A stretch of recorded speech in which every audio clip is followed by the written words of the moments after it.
There's a very large asymmetry between the Ukrainian military and the Russian military. This isn't the dilapidated Russian military you had right after the Cold War. It's a very mobile, fairly modern and well-trained army with a very healthy air force, large ground forces, a lot of artillery, small ships with very capable land strike missions. Since the Cold War, the Russian military has focused heavily on long-range strike systems. In a certain sense, they're mimicking the United States and other countries when they do that. The Russians have built up their military presence in Crimea since 2014, and so you have, refurbished air bases. You have additional naval assets in the Black Sea. Some of these naval assets include, the small diesel submarines, the small corvettes. Each of these platforms has a long-range strike capability, and that's one of the real big differences in the Russian military.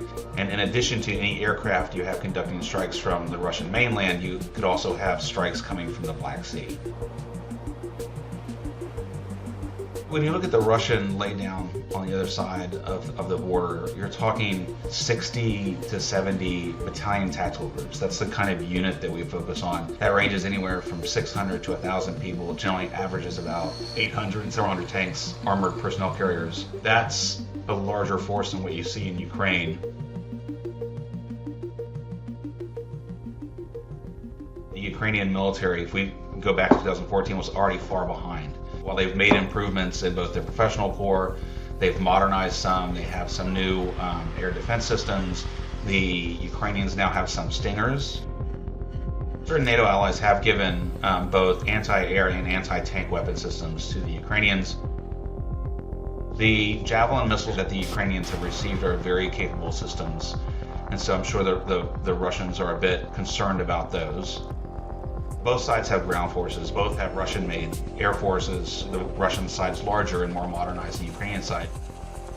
Russia has an extensive rail network and practices moving these troops on a regular basis.